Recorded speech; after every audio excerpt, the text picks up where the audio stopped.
dans 100 ans, c'est demain.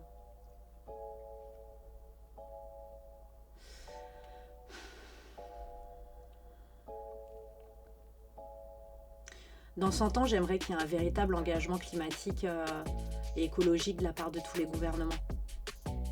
Mais réel. Donc dans 100 ans, à ce niveau-là, c'est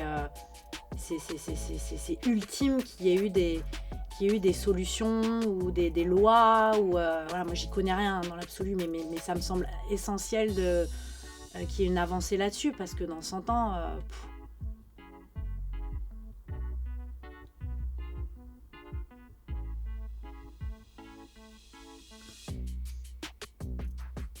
Dans 100 ans, j'ai espoir aussi à ce qu'on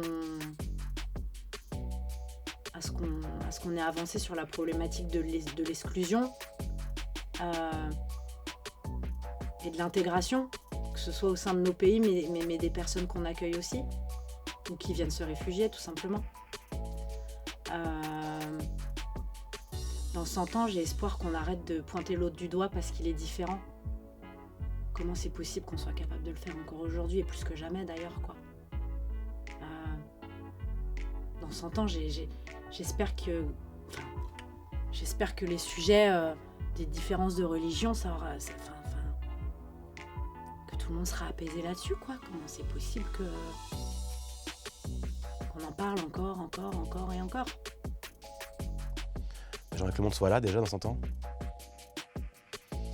Parce que j'ai l'impression qu'il n'y aura plus rien. Enfin, la nature reprendra ses droits, mais l'être humain, je suis pessimiste là-dessus. Sinon, comment j'aimerais qu'il soit malheureusement, c'est inexorable, l'être humain sera de plus en plus dépendant à la technologie, aux robots. Et pour moi, les films de science-fiction sont vrais. Pour moi, les robots vont être là. On a eu les dinosaures, on a eu les animaux, les hommes, et après, ça va être les robots. C'est con, mais je pense vraiment qu'on va vu comme on est dépendant déjà de la technologie, je pense que le monde sera on sera ultra dépendant de la technologie si on est toujours là. Et donc j'aimerais juste qu'on n'oublie pas nos valeurs, qu'on n'oublie pas d'où on vient. À mon avis, qu'est-ce que j'aimerais, histoire dans 100 ans, d'avoir la possibilité de faire d'autres enfants, de perdurer l'héritage. Je crois que c'est le truc. Parce que je parle depuis tout à l'heure de mon point de vue de femme, mais la beauté aussi de faire un enfant, c'est que tu le fais avec quelqu'un. Et du coup, ça t'offre aussi l'opportunité de voir les changements chez un homme quand il devient père. Et ça, c'est de la frappe. Hein. C'est pas facile à regarder, mais c'est vraiment magnifique. Donc j'espère que les générations à venir pourront encore faire des enfants. Et que ça sera pas des trucs d'éprouvettes, de machin, de tu vas dans un bureau, on te fait une piqûre, tu vois. Il y a un truc plus organique, quoi. Je pense que dans 100 ans, il n'y aura plus rien. Vu le train où vont les choses, vu la manière dont ça tourne, à moins qu'il y ait une grosse prise de conscience individuelle et collective, mais je pense qu'en fait, l'homme aura tout détruit. C'est pas très positif, mais c'est le ressenti que j'ai à l'heure actuelle quand je vois les infos.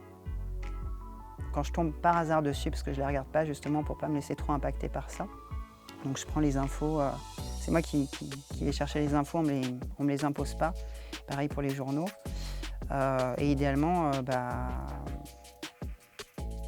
je dirais qu'on soit moins sous l'emprise de la technologie. Parce qu'on est dans un monde où on n'a jamais été autant connecté, et moi le premier. Mais c'est connecté, déconnecté. On est connecté à de la technologie, mais cette technologie nous déconnecte de nous-mêmes et des autres. Ou voilà, maintenant on ne prend plus le temps de voir les gens en réel, on prend des nouvelles sur Facebook, sur Instagram, sur Twitter, enfin tout ce que tu veux, Snapchat et compagnie, et que du coup, on s'isole. Voilà. Et ça, c'est très, très triste. Alors je voudrais que dans 100 ans, le monde aille mieux, même si je suis assez pessimiste sur ce sujet parce que je trouve que, voilà, hein, comme disait Chirac, notre maison brûle, ça a été repris par tout le monde, notre maison brûle, et on la regarde brûler en gros. Je trouve qu'aujourd'hui, toutes les actions qui sont mises en place par les politiques dont on a besoin, elles vont pas assez loin et que notre maison, elle brûle vraiment. Et ce que je voudrais, c'est qu'on prenne des décisions tout de suite. Et aujourd'hui, quand on me dit à moi qu'il faut que je recycle le plastique, tout ça, et je le fais bien volontiers, en réalité, je pense que l'impact il est de 0 comparé à ce que font des grosses entreprises qui, elles, ne font pas les efforts qu'elles devraient faire.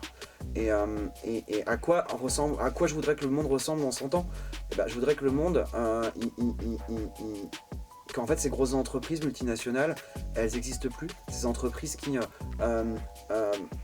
volent de l'eau et laissent des populations, au Mexique notamment, sans boire, volent de l'eau pour l'embouteiller et la vendre, alors que l'eau est quand même c'est notre besoin le plus primaire à un moment de boire. Je voudrais que ces compagnies elles n'existent plus, mais pour qu'elles n'existent plus, il faut quoi ? Il faut déjà que le gouvernement les aide plus, et puis il faut aussi que nous, en tant que consommateurs, on arrête de consommer chez eux. Et je rêve que dans 100 ans, les populations soient suffisamment autonomes pour ne plus avoir besoin d'eux. Et ça passe par ne plus acheter de coca, de ci, de ça. Enfin voilà, il y a plein de marques qu'il faut apprendre à je pense, boycotter. Et très clairement aujourd'hui, ce qui pose le plus gros problème dans notre monde actuel et dans ce qu'il va devenir, c'est l'existence et le chiffre d'affaires que font ces multinationales. C'est le point de départ.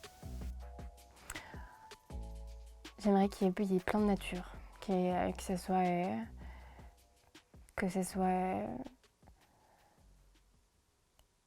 je vis en ville, mais j'aime pas le béton. J'ai grandi à La Défense avec des tours autour de moi,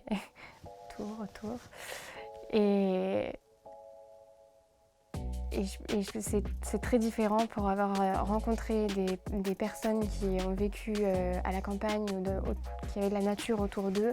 Ça joue énormément sur la personnalité, je trouve. Et la nature nous donne, et c'est une énergie, les arbres sont une énergie pour nous, ce sont des êtres vivants aussi, et qui ont un système magnifique, c'est trop beau. Les animaux aussi,